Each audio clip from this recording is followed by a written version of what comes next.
Praise the Lord. Praise the Lord. സ്നേഹമുള്ളവരെയും കത്തോലിക്ക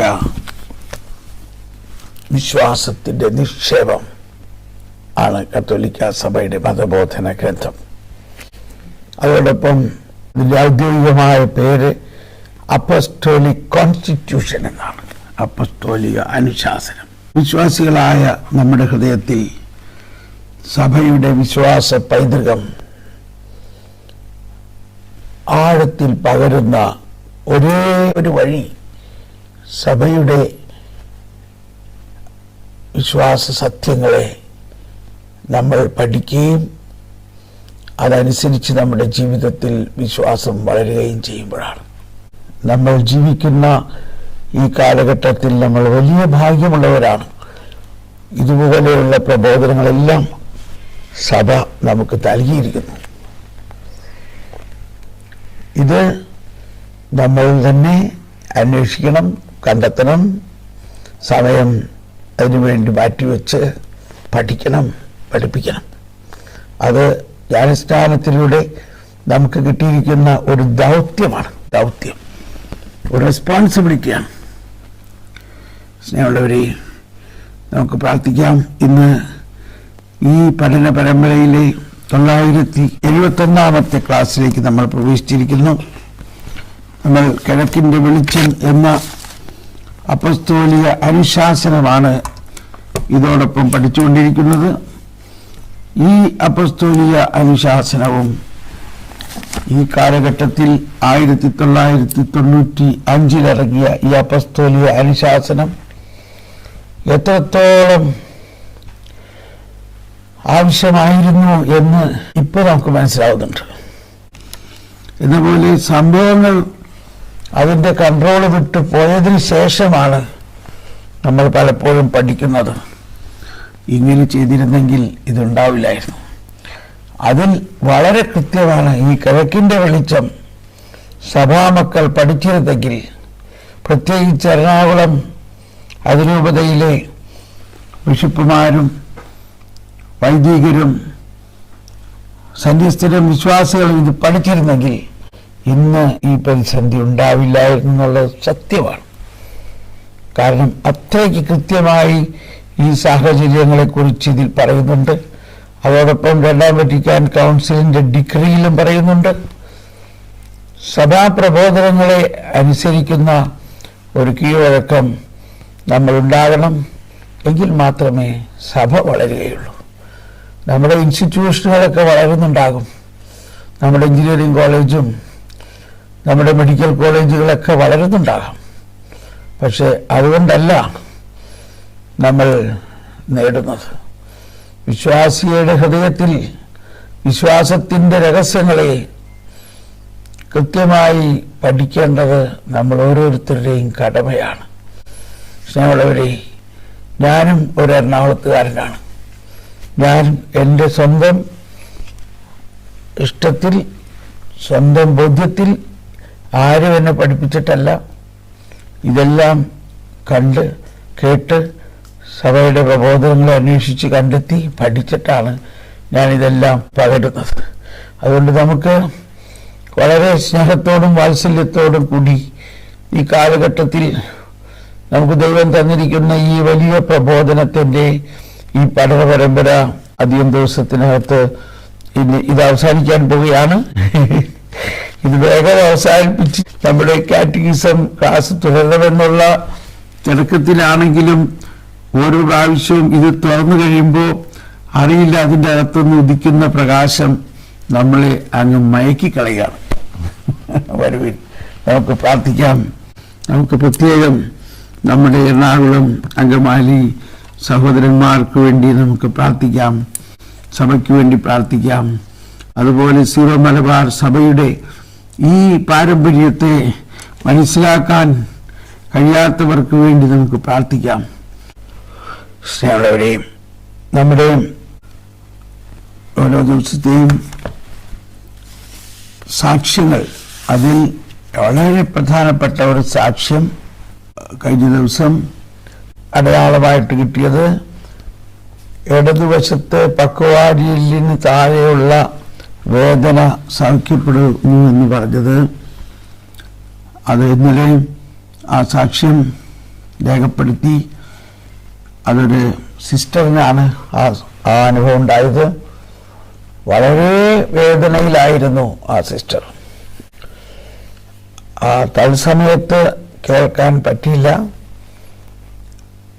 അവര് വളരെ പ്രത്യേക ഒരു കോൺഗ്രിഗേഷനിലാണ്, മിണ്ടാമഠത്തിലാണ്. മിണ്ടാമഠത്തിലെ സിസ്റ്റർമാർക്ക് ഇതൊന്നും കേൾക്കാനുള്ള പെർമിഷൻ ഇല്ല. എന്നാലും അവർ റോമിലുള്ള ഒരു മിണ്ടാമഠത്തിലായതുകൊണ്ടും വേറെ മലയാളികൾ ആരുമില്ലാത്തത് കൊണ്ടും പ്രത്യേകം സുപ്പീരിയറിന്റെ പെർമിഷൻ കൊണ്ട് അവർ കേൾക്കുന്നതാണ്. അതുകൊണ്ട് തന്നെ അവരുടെ ആ വോയിസ് എനിക്ക് മാത്രമായിട്ടാണ് അയച്ചു തന്നത്. അത് പരസ്യമാകാൻ അവർക്ക് നിയമമില്ല. ഞാൻ ചോദിച്ചിട്ടുണ്ട് അനുവാദം കിട്ടുകയാണെങ്കിൽ. എങ്കിലും നമുക്കറിയാം, മിണ്ടാമടക്കാർ മിണ്ടാമടമാണ്, അവരുടെ ശബ്ദം പുറത്ത് കേൾക്കാൻ പാടില്ല. വളരെ അത്ഭുതകരമായ ഒരു രോഗശാന്തിയായിരുന്നു അവർ.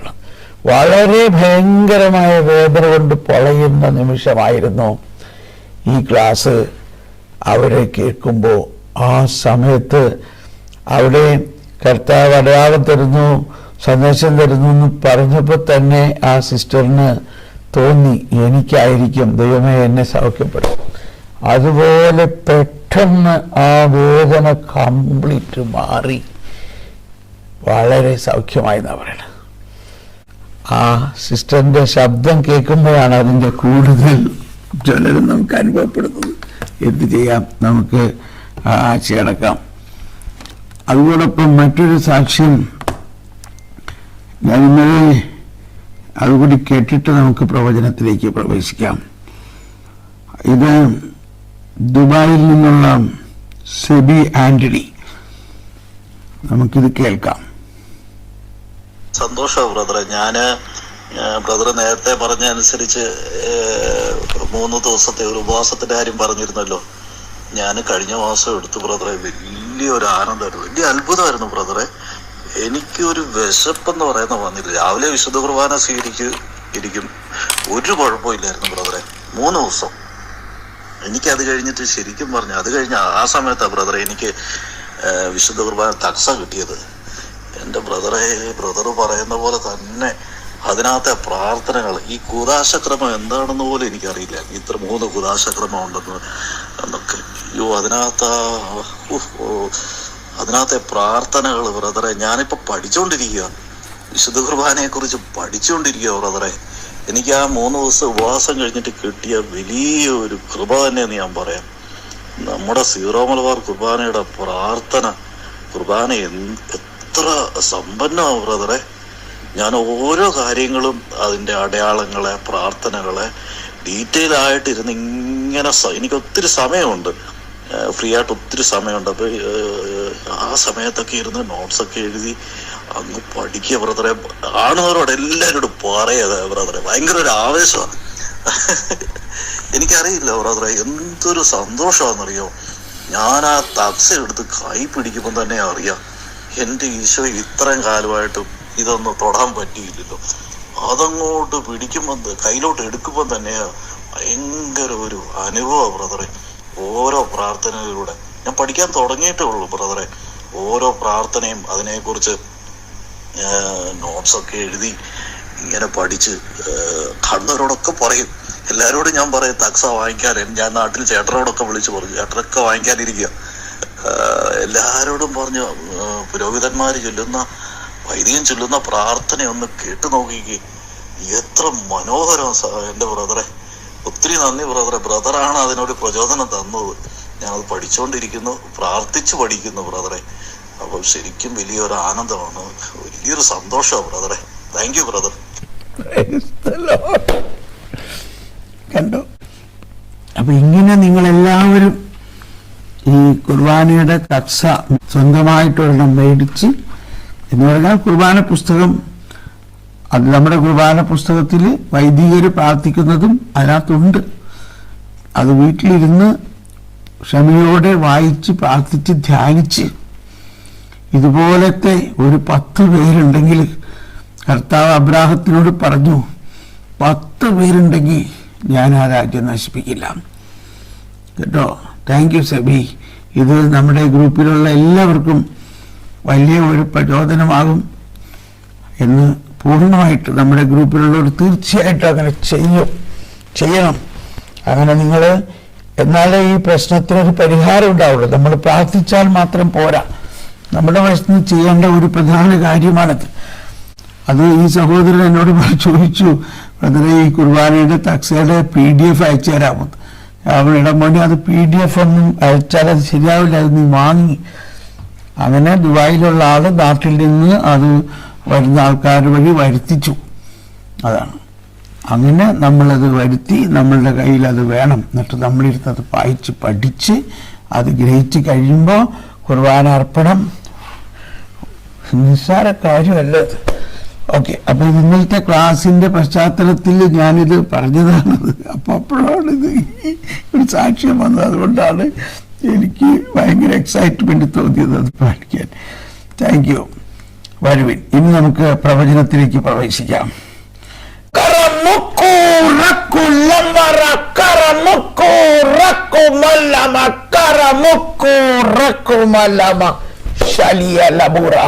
എന്റെ വാത്സല്യഭാചനങ്ങളെ, കർത്താവ് അരുളി ചെയ്യുന്നു, എന്റെ ശക്തിയുടെ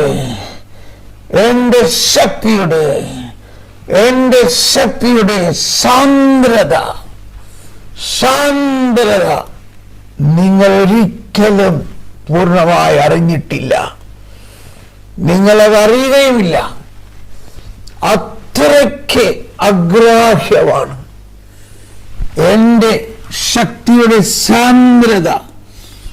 നിങ്ങൾ പൂർണ്ണമായി അറിയുകയില്ല. എന്നാൽ നിങ്ങൾക്ക് അനുമാനിക്കാം.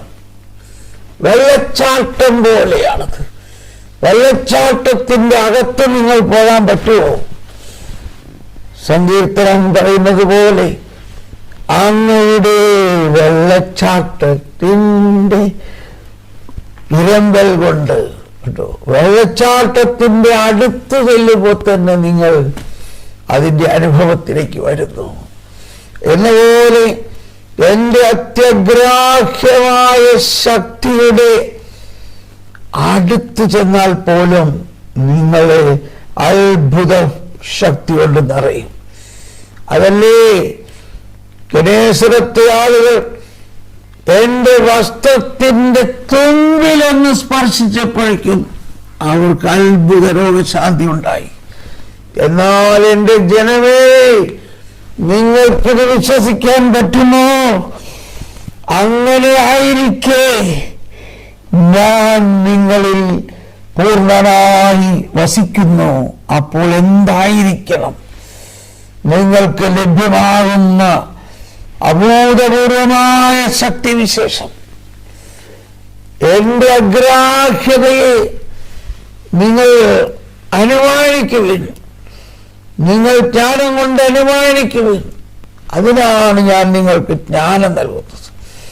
എന്റെ ജ്ഞാനം ഞാൻ നൽകുന്നത് എന്റെ അത്ഭുതകരമായ ശക്തിയുടെ ഒരല്പമെങ്കിലും നിങ്ങളൊന്ന് അനുഭവിക്കാനാണ്. നിങ്ങളെ അനുഭവിക്കണം. നിങ്ങളത് അനുഭവിച്ചേ തീരൂ. നിങ്ങളെ ഞാനത് അനുഭവിപ്പിക്കും. നിങ്ങളത് അനുഭവിച്ചാൽ മാത്രമേ നിങ്ങളുടെ ദൈവാനുഭവം നിങ്ങൾക്ക് പങ്കിടാൻ സാധിക്കുകയുള്ളൂ. എന്റെ അനുഭവം നിങ്ങൾ അനുഭവിക്കുമ്പോഴാണ് നിങ്ങൾക്കത് പങ്കിടാൻ പറ്റുകയുള്ളൂ. നിങ്ങൾക്കത് പ്രഘോഷിക്കാൻ പറ്റുകയുള്ളൂ. നിങ്ങൾക്ക് പിന്നെ അടങ്ങിയിരിക്കാൻ പറ്റില്ല. എന്റെ അനുഭവമാണ് വരദാനാഭിഷേകം. എല്ലാ വരദാനങ്ങളും എന്റെ അനുഭവമാണ്. എന്റെ ആത്മാവിന്റെ ചലനമാണ്. എന്റെ ആത്മാവ് നിങ്ങളിൽ തോന്നുന്ന അഭിഷേകമാണത്. ആ അഭിഷേകത്തിലൂടെ മാത്രമേ സുവിശേഷം പ്രസരിക്കുകയുള്ളൂ. എന്റെ അഭിഷേകത്തിലൂടെ മാത്രമേ ജനങ്ങളിൽ ചലനമുണ്ടാവുകയുള്ളൂ. എന്റെ അഭിഷേകത്തോടെ മാത്രമേ നിങ്ങളുടെ ജീവിതം വിശുദ്ധിയിലും വിജ്ഞാനത്തിലും വളരുകയുള്ളൂ. ഞാനിതാ നിങ്ങളിൽ എന്റെ അഭിഷേകത്തിന്റെ ഒരു കൂടുതൽ ശക്തമായ അധ്യായം തുറക്കുന്നു. എന്റെ അഭിഷേകം, വരദാന അഭിഷേകത്തിന് വേണ്ടി നിങ്ങൾ ദാഹിക്കുവിൻ. എല്ലാ വരദാനങ്ങളും നിങ്ങൾക്ക് ഞാൻ നിങ്ങൾക്ക് നൽകും. കാരണം നിങ്ങൾ ഉള്ളവർ കൂടുതൽ ലഭിക്കും എന്ന വകുപ്പിൽ നിങ്ങൾക്കെല്ലാം ലഭിക്കാൻ അർഹതയുണ്ട്. നിങ്ങൾ ഈ കാലഘട്ടം ഓരോ സുപ്രഭാതത്തിൽ എഴുന്നേറ്റ് എന്റെ പ്രബോധനം പഠിക്കാൻ ഉത്സുകരായതുകൊണ്ട് നിങ്ങൾക്ക് കൂടുതൽ ലഭിക്കും. എന്റെ അഭിഷേകം കൂടുതലായി നിങ്ങൾക്ക് നൽകുന്നു. എന്റെ അഭിഷേകത്തിന്റെ ജ്വലനം നിങ്ങൾക്ക് നൽകുന്നു. ആമേൻ, ആമേൻ, ആമേൻ. എല്ലാവരും ദാഹിച്ച് ശബ്ദമുയർത്തി സ്തുതിച്ചുകൊണ്ട് അങ്ങ് പ്രാർത്ഥിക്കണം. അല്പസമയം നമുക്ക് ഇപ്പൊ തന്നെ പ്രാർത്ഥിച്ച് നമ്മളിൽ ആ അഭിഷേകം വർദ്ധിപ്പിക്കണം. കർത്താവേ നന്ദി. നമ്മളിലുള്ള അഭിഷേകത്തെ വർദ്ധിപ്പിക്കണം. എല്ലാവരും സ്തുതിച്ച് പ്രാർത്ഥിക്കണോ. കർത്താവേ, അങ്ങ് അരുളിച്ചത് പോലെ ഞങ്ങളുടെ അഭിഷേകത്തെ വർദ്ധിപ്പിക്കണമേ. ഞങ്ങളുടെ അഭിഷേകത്തെ ജ്വലിപ്പിക്കണമേ.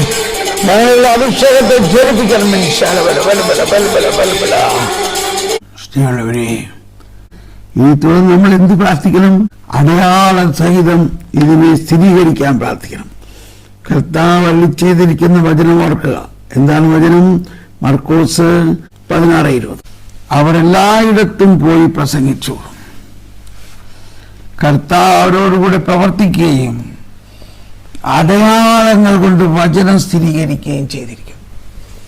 നമുക്ക് കർത്താവെ അടയാളം തരണമേ. ഇപ്പോൾ അങ്ങ് നൽകിയ ഈ പ്രവചനം അത് ഞങ്ങൾ സ്വീകരിക്കുന്നു. ആ പ്രവചനത്തിൽ അരുളിച്ചെയ്തിരിക്കുന്നത് പോലെ അഭൂതപൂർവമായ അഭിഷേകം അങ്ങ് ഞങ്ങൾക്ക് തരും. ഞങ്ങളത് സ്വീകരിക്കുന്നു. ഞങ്ങൾക്ക് അതിന് അർഹതയുണ്ട്. ഞങ്ങൾ 971 ക്ലാസ് കൂടിയ ഞങ്ങൾക്ക് തീർച്ചയായിട്ടും അങ്ങയുടെ ഈ കൂടുതൽ അഭിഷേകത്തിന്റെ അർഹതയുണ്ട്. വരുവിൻ. അപ്പൊ അതുകൊണ്ട് നമുക്ക് പ്രാർത്ഥിക്കാം. കർത്താവേ, ഇപ്പോൾ ഈ പ്രവചനത്തിനെ സ്ഥിരീകരിക്കുന്നതിനും അതിൽ പറഞ്ഞിരിക്കുന്ന കാര്യങ്ങൾ ഞങ്ങൾ വിശ്വസിക്കുന്നു. തീർച്ചയായിട്ടും അതൊക്കെ നടത്തും. എന്നിരുന്നാലും അങ്ങ് വാഗ്ദാനം ചെയ്തിരിക്കുന്ന അടയാളം ഞങ്ങൾക്ക് തരണമേ.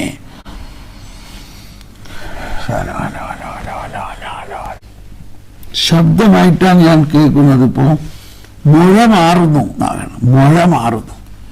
ആരുടെയോ ശരീരത്തിലേതോ ഭാഗത്തുള്ള മുഴ മാറുന്നു. അത് കൃത്യമായിട്ട് ഒരു സ്ഥലം ഇപ്പൊ പറയുന്നില്ല. മുഴ മാറുന്നു. തീർച്ചയായിട്ടും ഒന്നിലധികം പേർക്ക് അത് സൗഖ്യം കിട്ടുന്നുണ്ടാകാം. അതുകൊണ്ടാണ് അങ്ങനെ പറയാത്തത്. ഒന്നിലധികം പേർക്ക് ഈ മുഴ മാറുന്ന സൗഖ്യം കിട്ടുന്നുണ്ടാകാം. മുഴ മാറുന്നു. ഞങ്ങൾ വിശ്വസിക്കുന്ന കർത്താവേ, മുഴ മാറുന്നു. ഇപ്പോൾ ഇത് പറയുമ്പോൾ തന്നെ ഇത് കേൾക്കുന്നവരിൽ ഈ അടയാളം അനുഭവമാകും. ഇത് കേൾക്കുമ്പോൾ ശരീരത്തിലുള്ള മുഴ മാറും. അത് താഴ്ന്നു പോകും. അത് അവിഞ്ഞു പോകും. അതില്ലാതാവും. കർത്താവ് അടയാളമായിട്ട് നൽകുന്നു. അങ്ങനെ അത് സംഭവിക്കുമ്പോൾ നിങ്ങൾ എനിക്കൊരു സന്ദേശം തരിക. അത് ഞാനിവിടെ കേൾപ്പിക്കാം. നമ്മൾ ഇനി പെട്ടെന്ന് പഠിക്കാൻ പോകുന്നത് ഈ കിഴക്കിന്റെ വെളിച്ചത്തിന്റെ ആദ്യ അധ്യായത്തിൽ പരിശുദ്ധ ജോൺ പോൾ രണ്ടാമൻ മാർപ്പാപ്പ പറഞ്ഞിരിക്കുന്ന പ്രധാന ഒരു കാര്യം കിഴക്കൻ സഭകളെ കുറിച്ചുള്ള അറിവ് വിശ്വാസ അനുഭവമാണ്.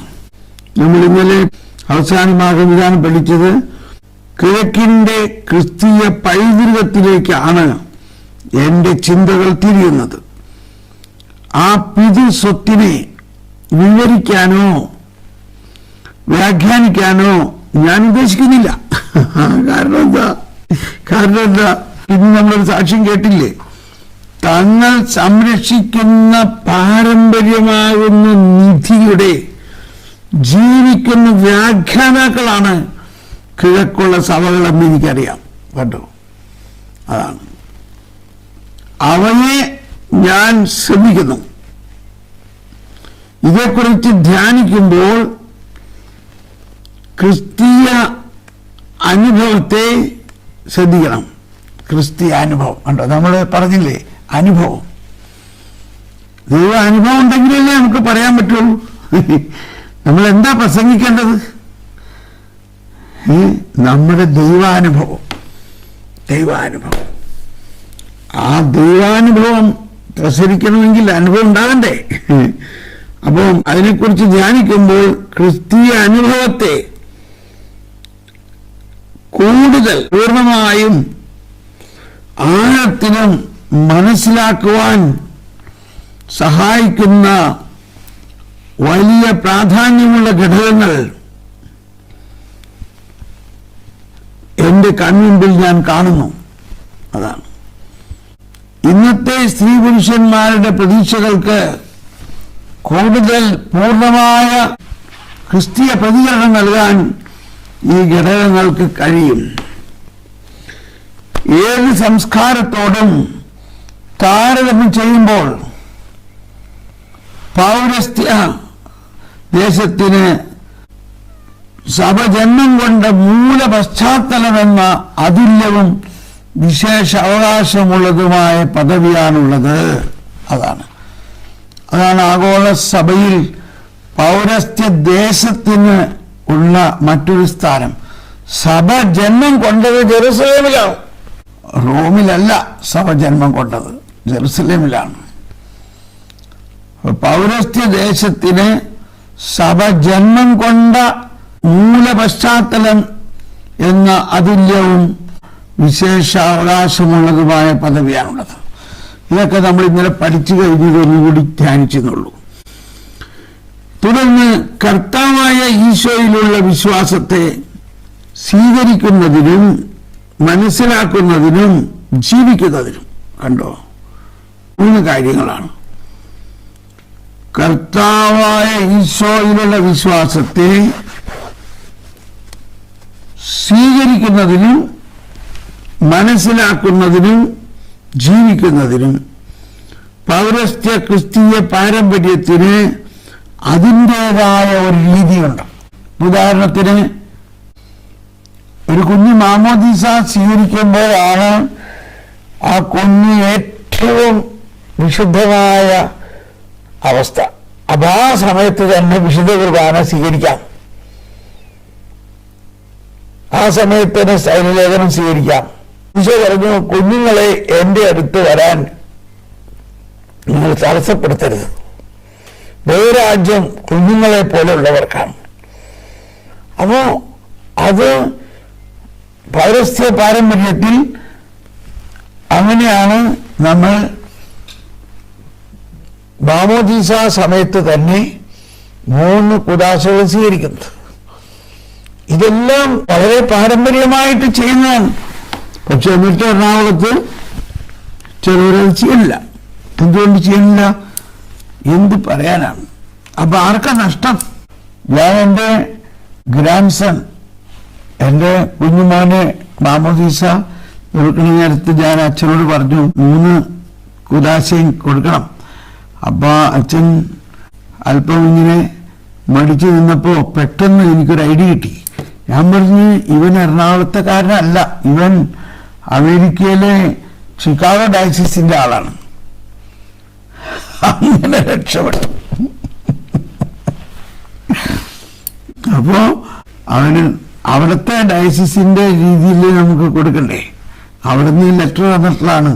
അവൻ ഈ ഡയസിസിലെയാണ്, ഈ ഇടവകയിലാണ് അവന് മാമോദീസ കൊടുക്കാൻ ഇവിടുന്ന് വിരോധമില്ല അതുകൊണ്ട് അവിടുത്തെ ഡയസിസ് അനുസരിച്ച് കൊടുക്കാന്ന് പറഞ്ഞു. അപ്പൊ പിന്നെ പ്രശ്നം തീർന്നു. അങ്ങനെ 3 കുദാശകളും കിട്ടി.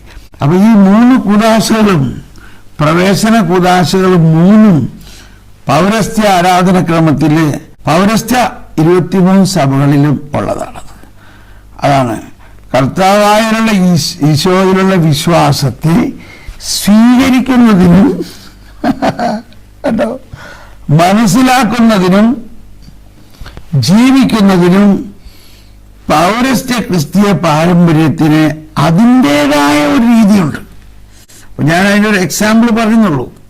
എന്താണ് അതിനകത്തൊരു ഉദാഹരണം? ഈ അർത്ഥത്തിൽ അതേ വിശ്വാസത്തിൽ നിന്ന് ജനിക്കുകയും അതേ വിശ്വാസത്താൽ പരിപോഷിപ്പിക്കപ്പെടുകയും ചെയ്യുന്ന പാശ്ചാത്യ സഭാ പാരമ്പര്യത്തോട് പൗരസ്ത്യ സഭാ പാരമ്പര്യം വളരെയധികം അടുത്തു നിൽക്കുന്നു. എങ്കിലും അത് നിയമാനുസൃതമായും മികച്ച രീതിയിലും പാശ്ചാത്യ സഭയുടേതിൽ നിന്നും വ്യതിരിക്തമാണ്. കേട്ടോ, മാർപ്പാപ്പ പറയുകയാണത്. എങ്കിലും അത് നിയമാനുസൃതമായും മികച്ച രീതിയിലും പാശ്ചാത്യ സഭയുടേതിൽ നിന്ന് വ്യതിരിക്തമാണ്.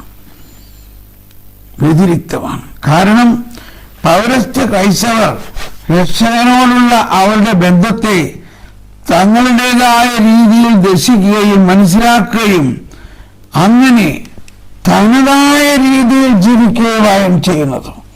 കിഴക്കും പടിഞ്ഞാറും തമ്മിൽ നടന്ന വിവാദങ്ങളിൽ നൂറ്റാണ്ടുകളിലൂടെ ഉയർന്നു വന്നിട്ടുള്ള ദൈവശാസ്ത്ര വിഷയങ്ങളിൽ ഒന്നിനെയും പ്രത്യേകം എടുത്ത് കാണിക്കാനല്ല ഞാനിവിടെ ആഗ്രഹിക്കുന്നത്. മറിച്ച് ഇനി വളരെ പ്രധാന ഒരു പ്രസ്താവനയാണ്. എല്ലാവരും പേ അറ്റൻഷൻ, എല്ലാവരും ശ്രദ്ധിക്കണം.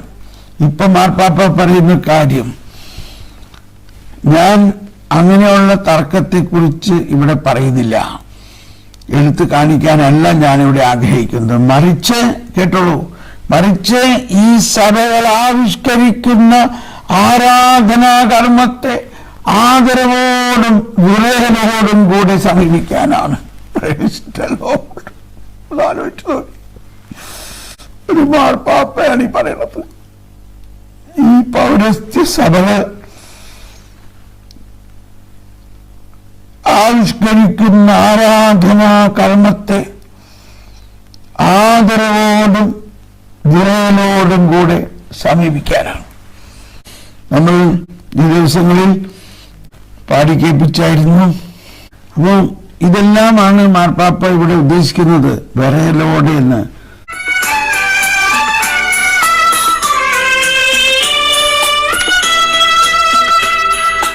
നിന്നുടെ വൈദികരണിയും നീതി നിൻ വിശുദ്ധ മഹിമാവും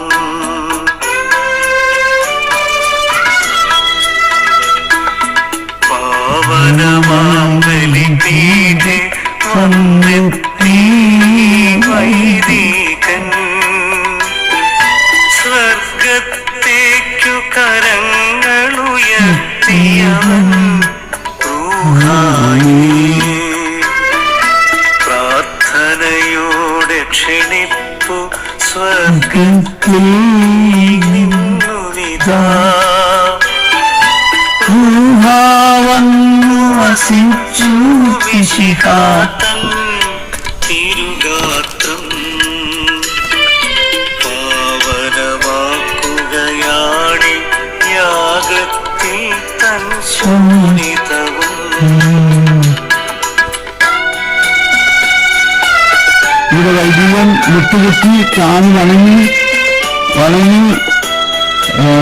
ഉരി ചുംബിച്ചുകൊണ്ടാണ് കൂടാരത്തിൽ ചെന്നെത്തിയിടാം അവനെ വണങ്ങിടാം.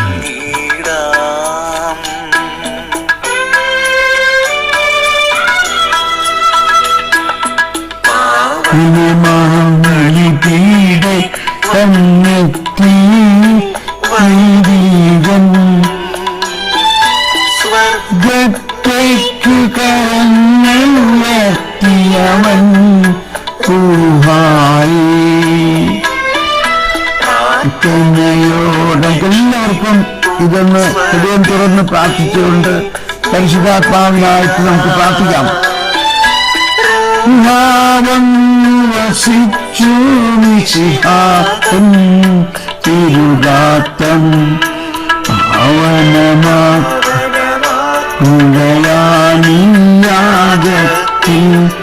ശോണിതവും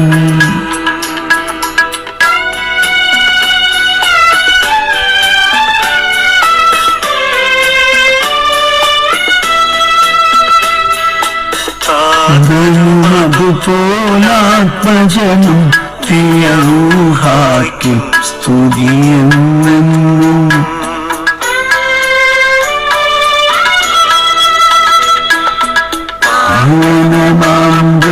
പീഡ പഞ്ഞെത്തി സ്വർഗത്തേക്കു കരഞ്ഞെത്തിയവൻ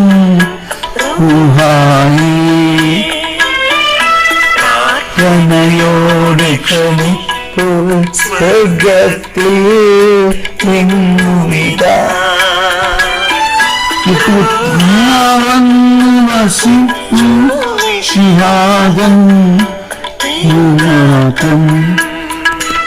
അപ്പോ ഇത് ഞാൻ വീണ്ടും വീണ്ടും പറയുമ്പോ ഞാൻ ഇത് ഓർത്തുകൊണ്ടാണ് പറയുന്നത്. മാർപ്പാപ്പ ഈ പറയുന്ന ഈ എക്സാക്ട് സംഭവം ഈ സഭകൾ ആവിഷ്കരിക്കുന്ന ആരാധനാക്രമത്തെ ആദരവോടും വിറയലോടും കൂടെ സമീപിക്കാനാണ് എന്ന് പറയുന്ന ഒരു എക്സാക്ട് ഒരു കൃത്യമായ ഘട്ടമാണ് ഈ നമ്മുടെ റാസാ കുർബാനയിലെ, അതായത് ഈശോയുടെ കബറിടം ആകുന്ന ആ വിധിയിൽ വൈദികൻ 4 വശത്തും നിന്ന് മുട്ടുകുത്തി 3 പ്രാവശ്യം ചുംബിച്ച് കരങ്ങൾ ഉയർത്തി ഇങ്ങനെ പ്രാർത്ഥിക്കുമ്പോൾ റൂഹ വന്നു വസിച്ചു.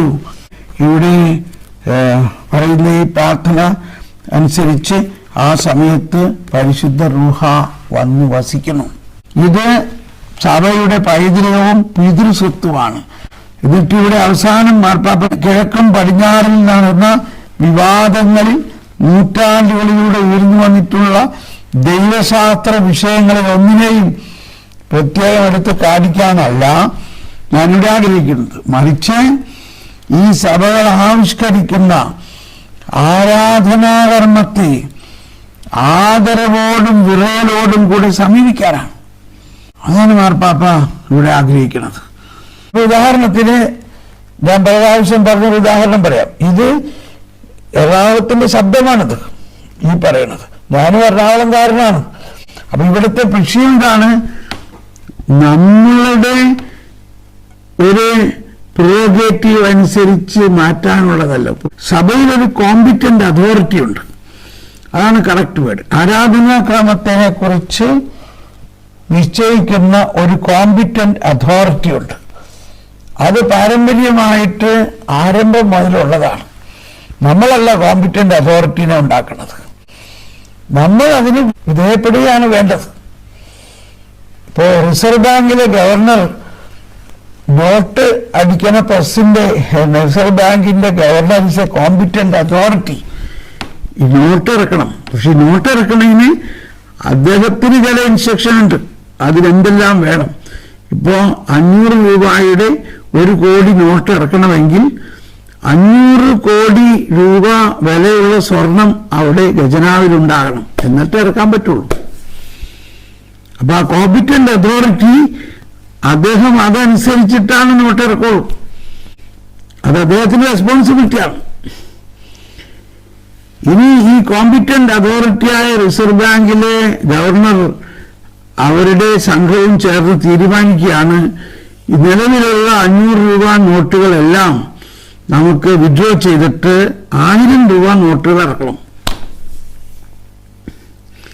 എന്നിട്ട് അവർ നോട്ടിഫിക്കേഷൻ നടത്തി 8-ാം തീയതി മുതൽ ഇപ്പൊ നിലവിലുള്ള 500 രൂപ നോട്ടുകൾ ഇലിസിറ്റാണ്, ക്യാൻസൽ ആക്കിയിരിക്കുന്നു. അത് അൺവാലിഡാണ്. അതിനു പകരം 1000 രൂപ നോട്ടുകൾ വാലിഡ് ആയിരിക്കും. അതിറക്കുന്നു, അതിറക്കി കഴിഞ്ഞിരിക്കണം. ഇപ്പൊ നമ്മൾ പറയാണ് അയ്യോ അത് പറ്റില്ല, ഞങ്ങൾ വർഷങ്ങളായിട്ട് 500 രൂപ നോട്ടിലാണ് പരിചയിച്ചേക്കുന്നത്, ഞങ്ങൾക്ക് അത് മതിയെന്ന് പറഞ്ഞാൽ പറ്റുമോ? അപ്പോൾ കോമ്പിറ്റന്റ് അതോറിറ്റി എന്നുള്ള ഒരു കാര്യം മനസ്സിലാക്കണം. ആ വാക്കാണ് എനിക്ക് ഇഷ്ടമായിട്ടുള്ളത്, കോമ്പിറ്റന്റ് അതോറിറ്റി. ഒരു മിലിറ്ററിയിൽ ജോയിൻ ചെയ്തു കഴിഞ്ഞാൽ ആ മിലിറ്ററിയിൽ ഒരു കോമ്പിറ്റന്റ് അതോറിറ്റി പറയുന്ന മാതിരിയല്ലേ നമുക്ക് അവിടെ ജീവിക്കാൻ പറ്റുള്ളൂ. നമ്മൾ ഓരോരുത്തരും പറയണമായി ജീവിക്കാൻ പറ്റുമോ? അപ്പോൾ സഭയിൽ ഒരു കോമ്പിറ്റന്റ് അതോറിറ്റി ഉണ്ട്. അപ്പോൾ അത് മനസ്സിലാക്കിയാൽ മതി. അല്ലാതെ നമ്മളവിടെ തർക്കിച്ചും പാർട്ടി ഓഫീസിലെ ആൾക്കാർ തല്ലുപിടിക്കുന്ന മാതിരിയുള്ള നടക്കുന്ന ഒരു കാര്യമല്ല ആരാധനാക്രമം. അപ്പൊ ഇവിടെ മാർപ്പാപ്പ അത് കൃത്യമായിട്ട് ഇവിടെ ഈ പ്രബോധനത്തിൽ പറയുകയാണ്, പാശ്ചാത്യ സഭയുടേതിൽ നിന്നും വ്യതിരിക്തമാണ്.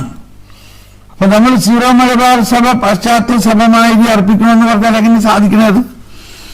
ആ വ്യതിരിക്തത ഇവിടെ പറയാണ്, തങ്ങളുടേതായ രീതിയിൽ ദർശിക്കുകയും മനസ്സിലാക്കുകയും അങ്ങനെ തനതായ രീതിയിൽ ജീവിക്കുകയുമാണ് ചെയ്യുന്നത്. ആ വ്യതിരിക്തത നിലനിർത്തണം. തനതായ രീതിയിൽ കിഴക്കും പടിഞ്ഞാറും തമ്മിൽ നടന്ന വിവാദങ്ങളിൽ നൂറ്റാണ്ടുകളിലൂടെ ഉയർന്നു വന്നിട്ടുള്ള, ഇതിപ്പോഴൊന്നും ഉയർന്നിട്ടില്ല, പല പ്രാവശ്യം പല സമയത്തും ഇതൊക്കെ ഉയർന്നിട്ടുണ്ട്. ദൈവശാസ്ത്ര വിഷയങ്ങളിൽ ഒന്നിനെയും പ്രത്യേകം എടുത്ത് ഞാൻ കാണിക്കുന്നില്ല. ഞാനിവിടെ ആഗ്രഹിക്കുന്നത് മറിച്ച് ഒന്നുകൂടി വായിക്കാം.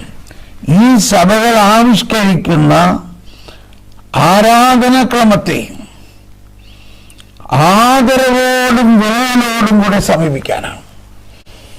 ഇപ്പോൾ നമുക്കറിയാവുന്ന 3 റീത്തില്, സീറോ മലബാർ റീത്തിലെ രാസാ കുർബാനയിലുള്ള ഈ വിരിചുംബന പ്രാർത്ഥന പോലെ വേറെ ഒരു കിഴക്കൻ സഭകളിലില്ല. അതത്രയ്ക്ക് വളരെ മഹോന്നതമാണ്. ആ വിരിചുംബന സമയത്ത് കണ്ണു നിറഞ്ഞൊഴുകുന്നു. എന്താണെന്നറിയില്ല, ഇത് ഞാൻ പറയാറില്ലേ, എല്ലാവർക്കും അതാണ് അനുഭവം. എന്താ കണ്ണു നിറഞ്ഞൊഴുകണേ? പരിശുദ്ധാത്മാവ് ഈശോയുടെ മരിച്ച ശരീരത്തിൽ വന്ന് ഈശോയെ ഉയർപ്പിച്ച അതേ പരിശുദ്ധാത്മാവ് ആ സമയത്ത് വന്ന് തൻ്റെ ശരീരമാകുന്ന സഭയെ, ആരാധനാ സമൂഹം മുഴുവനെയും ആ ഉയർപ്പിന്റെ ചൈതന്യത്തിൽ ഉയർത്തുന്നു. അതാണ് ഇവിടെ സംഭവിക്കുന്നത്. അപ്പോൾ ഇങ്ങനെയുള്ള കാര്യങ്ങള് എല്ലാം നമുക്ക് മനസ്സിലാവണമെന്നില്ല. നമുക്ക് മനസ്സിലാവുന്നതാണോ നമ്മൾ ആരാധിക്കുന്നത്? നമ്മൾ മനസ്സിലാകാത്തതിനെയാണ് നമ്മൾ ആരാധിക്കുന്നത്. നമ്മളെല്ലാം മനസ്സിലായതുകൊണ്ടല്ല ആരാധിക്കുന്നത്. സഭ നമുക്ക് നൽകിയിരിക്കുന്നു. സഭ നമുക്ക് നൽകിയിരിക്കുന്നത്, ഇപ്പൊ നമ്മൾ കുഞ്ഞായിരുന്നപ്പോ നമ്മളെ അമ്മയും അപ്പനും കൊണ്ടുപോയിട്ട് ആ അപ്പം നോക്കിയിട്ട് പറഞ്ഞു, മോനെ അത് ഈശോ ആണ്. നമ്മൾ മമ്മിയും അപ്പനും നോക്കിയോ ഈശോ, മമ്മിയും പപ്പയും ആ അപ്പത്തെ നോക്കി ആരാധിക്കുന്നു. നമുക്ക് ഭയങ്കര ക്യൂരിയോസിറ്റിയാണ്.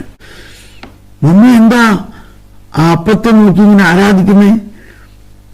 നമ്മൾ മമ്മിയുടെ മുഖത്ത് നോക്കും, അപ്പത്തെ നോക്കും. അപ്പൊ മമ്മി പറയും, ഈശോ ആണ്, ഈശോ കേട്ടോ, അത് ഈശോ ആണ്, ഈശോ ആണ്. നമുക്ക് വല്ലതും മനസ്സിലായോ? നമുക്കൊന്നും മനസ്സിലായില്ല. മമ്മി പറഞ്ഞത് ഈശോ ആണ്. നമ്മൾ ആരാധിക്കാൻ തുടങ്ങി. അത് കഴിഞ്ഞ് വലുതായി കഴിഞ്ഞപ്പോഴാണ് നമുക്കതിൻ്റെ കാര്യം മനസ്സിലാവണത്. ആ ഗോതമ്പപ്പം ഈ വിശുദ്ധ കുർബാനയിൽ ഈശോയുടെ ശരീരമായി രൂപാന്തരപ്പെടുന്നു. നമ്മളിവിടെ കിഴക്കിന്റെ വെളിച്ചത്തിൽ 11-ാമത്തെ അധ്യായത്തിൽ ഖണ്ഡികയിൽ പഠിച്ചു, material bread is becoming transformed and transfigured, transubstantiated to be the body of Christ. അതിനാണ് തിയോഫറിക്കൽ എന്ന് പറയുന്നത്. ഒന്നാലോചിച്ച് നോക്കി, എന്തോ ഒരു വിസ്മയമാണ്.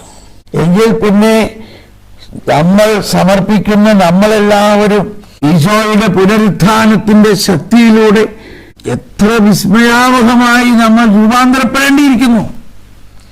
നമ്മൾ അവിടെ തർക്കിക്കാനൊന്നും നിൽക്കാതെ കർത്താവ് ഈ മാർപ്പാപ്പ ചെയ്യണ പോലെ, മാർപ്പാപ്പ പറയാണ് ഞാൻ അവിടെ തർക്കിക്കാനൊന്നും പോകുന്നില്ല.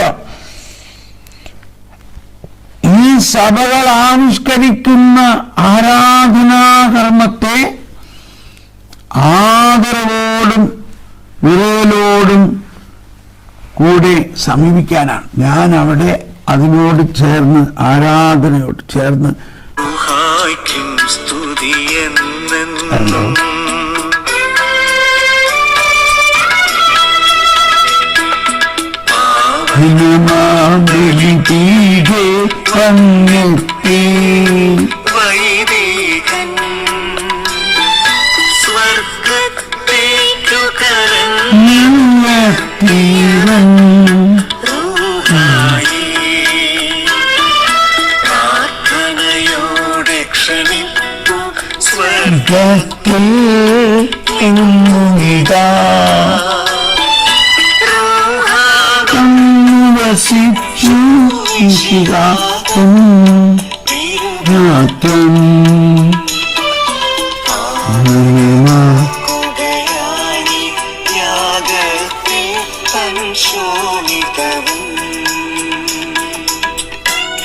ഇനി കൂടുതലായിട്ട് ആ പൗരസ്ത്യ ആരാധനാക്രമത്തിന്റെ ഉത്ഭവത്തെക്കുറിച്ചെല്ലാം ആദ്യ ആമുഖ ഭാഗത്ത് നമ്മൾ ഇനി അടുത്ത ക്ലാസ്സുകളിൽ പഠിക്കും. അപ്പോൾ കുറച്ചുകൂടി അത് കൃത്യമായിട്ട് നമുക്ക് മനസ്സിലാവും. അതൊരു സ്ഥലത്ത് എഴുതിയിരിക്കുന്ന ഒരു കാര്യം, അതായത് എന്താണ് ഈ പാരമ്പര്യം എന്ന് പറയുന്നത്. ഇപ്പോ പറഞ്ഞില്ലേ, തോമാസ് ശ്ലീഹ എന്ന് പറയുമ്പോൾ അവിടെ ആരംഭിച്ചു പാരമ്പര്യം. തോമാസ് ശ്ലീഹയ്ക്ക് എന്തുണ്ടായി? തോമാസ് ശ്ലീഹ ഉയർത്തെഴുന്നേറ്റ ക്രിസ്തുവിനെ നേരിട്ട് കണ്ട് ആ മുറിവുകളിൽ സ്പർശിച്ച് അവിടുന്ന് ആരംഭിച്ചു. എന്ന പോലെ എല്ലാ അപ്പസ്തോലന്മാരും. അപ്പൊ പാരമ്പര്യം എന്ന് പറയുന്നത് നമ്മുടെ ഈ ഇതിലൊരു പാരഗ്രാഫിൽ അത് പറഞ്ഞിട്ടുണ്ട്. അത് ആരംഭിക്കുന്നത് അപ്പസ്തോലന്മാർ ഉയർത്തെഴുന്നേറ്റ കർത്താവിനെ കണ്ട് ആ കർത്താവിൽ നിന്ന് അവർക്ക് ലഭിച്ച, അതാണ് പാരമ്പര്യം. അവിടെ മുതൽ ആരംഭിക്കുന്നതാണ് പാരമ്പര്യം. അപ്പോ അങ്ങനെ ഉള്ള പാരമ്പര്യത്തെ മാറ്റാൻ ആർക്കും സാധ്യമല്ല. നിങ്ങൾക്ക് എന്തെങ്കിലും ഇങ്ങനെയുള്ള സംശയങ്ങൾ നേരത്തെ എനിക്ക് എഴുതി അറിയിക്കുകയാണ്, അതിനെക്കുറിച്ച് ഒന്ന് വിവരിക്കുകയാണ് എന്നായിരിക്കും എന്ന് പറയുകയാണെങ്കിൽ ഞാൻ അതിന് വിവരിക്കാം. പാരഗ്രാഫ് 8 ഓർമ്മയും പ്രതീക്ഷയും മിശിഹായുടെ സഭയുടെ പിതൃസ്വത്താണ് പാരമ്പര്യം.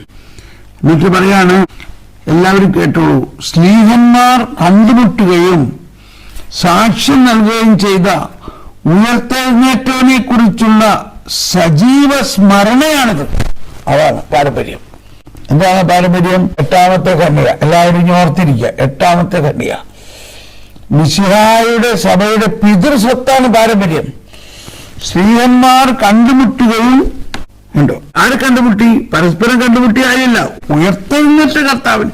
അത് മനസ്സിലാക്കാൻ 3 ദിവസം മുമ്പ് ഈശോയെ കൊന്നു കുഴിച്ചിട്ടു. ആ കൊന്നു കുഴിച്ചിട്ടപ്പോ ഇവരൊക്കെ വിചാരിച്ച് കഴിഞ്ഞടാ വിചാരിച്ചു. ഒന്ന് ആലോചിച്ച് നോക്കി. അവർ പേടിച്ച് ഭയന്നു. ഇത്രയും വലിയൊരു സംഭവം നടന്നു. ഈശോയെ അവർ കുഴിച്ചിട്ടറച്ച് കൊന്നു കുഴിച്ചിട്ടു. അത് ഈശോ ഉയർത്തെഴുന്നേറ്റ് വന്നിരിക്കുന്നു.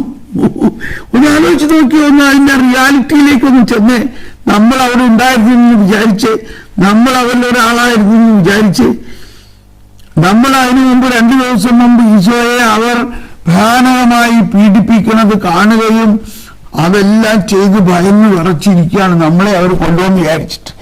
അങ്ങനെ ഇരിക്കുമ്പോഴാണ് അവർ കൊന്നു കുഴിച്ചിട്ട ഈശോ പുതുജീവൻ പ്രാപിച്ച് ഉയർത്തെഴുന്നേറ്റിരിക്കുന്നു. ആ കണ്ടുമുട്ടലാണ് ഈ പാരമ്പര്യത്തിന്റെ ആരംഭം. ആ കണ്ടുമുട്ടൽ, അതിനെ നമ്മൾ ഉൾക്കൊള്ളും. ആ കണ്ടുമുട്ടൽ ഇവിടെ ഓരോ ദിവസത്തെ വിശുദ്ധ കുർബാനയിൽ പുനരാവിഷ്കരിക്കപ്പെടുകയാണ്. അവിടെയാണ് നമ്മുടെ അനുഭവം. നമ്മളിവിടെ ആ ഈശോയെ അതുപോലെ ഉയർത്തെഴുന്നേറ്റ് ഇവിടെ കണ്ടുമുട്ടുകയാണ്. കുർബാന ലിറ്റർജി 1076 വെളിവാക്കപ്പെടുകയും സന്നിഹിതമാക്കപ്പെടുകയും പകർന്നു കൊടുക്കപ്പെടുകയും ചെയ്യും. ഇനി ഒരു 5-6 ക്ലാസ് കൊണ്ട് തീരാൻ പോവുകയാണ്. ഇതിൽ നിങ്ങൾക്ക് ആർക്കെങ്കിലും ഇനിയും എന്തെങ്കിലും സംശയവും തർക്കവും ഉണ്ടെങ്കിൽ എനിക്ക് എൻ്റെ വാട്സപ്പിൽ ഒരു മെസ്സേജ് താഴെ ബ്രദറെ ഇതൊക്കെയാണെങ്കിൽ എനിക്ക് ഈ കാര്യം മനസ്സിലായില്ല, ആത്മാർത്ഥമായിട്ട് പറഞ്ഞോളൂ. ഞാനത് സഹോദര സ്നേഹത്തോടെയും വാത്സല്യത്തോടെയും എടുക്കും. ഞാനൊരു അപ്പാപ്പനാണ്. ഞാനത് 30 വർഷമായിട്ട് ചങ്ക് പൊട്ടി പഠിപ്പിക്കുന്ന കാര്യമാണത്, നിസ്സാര കാര്യമല്ല. അതുകൊണ്ടാണ് ഇത്രയും ആവേശത്തോടെ ഇത് പറയുന്നത്. ഇപ്പൊ അതിന്റെ ഉള്ളിൽ മനസ്സിലാക്കിയ ഒരാളുടെ സാക്ഷ്യം കേട്ടോ, അങ്ങനെ ഒരുപാട് സാക്ഷ്യങ്ങളുണ്ട്, ഒരുപാട് വൈദികരുടെയും സാക്ഷ്യങ്ങളുണ്ട്. അപ്പൊ അത് നിങ്ങൾ ഈ ക്ലാസ് കൂടിയ നിങ്ങൾക്ക് ഇത് മനസ്സിലായില്ലെങ്കിൽ പിന്നെ ആർക്കാ മനസ്സിലാകുക? അതുകൊണ്ട് ഈ ക്ലാസ്സുകൾ കൂടിയ നിങ്ങൾക്ക് ഒരു സംശയം ഉണ്ടാകരുത്. നിങ്ങൾ ഇത്രയും പേർ ക്ലാരിറ്റിയിലാകുകയാണെങ്കിൽ ആ ക്ലാരിറ്റിയിലൂടെ ഇത് സഭയിൽ ഒരു തരംഗമാക്കി മാറും.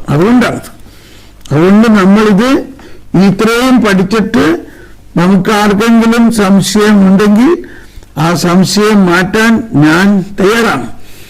അതുകൊണ്ട് നിങ്ങൾ അതെനിക്ക് പ്രൈവറ്റായിട്ട് എഴുതി അയച്ചാലും മതി. ഞാനിപ്പോൾ ആളുടെ പേര് പറയണമെന്നൊന്നുമില്ല. അപ്പോൾ നിങ്ങൾ എനിക്കത് പ്രൈവറ്റായിട്ട് അയച്ചോളൂ. അപ്പോൾ ഞാൻ അതിന്റെ ഉപോത്ബലകമായ പ്രബോധനം എടുത്തിട്ട് പ്രിപ്പയർ ചെയ്ത് ഞാനത് അവതരിപ്പിച്ച് ക്ലാരിഫൈ ചെയ്യാം. എല്ലാവർക്കും നന്ദി. Praise the Lord.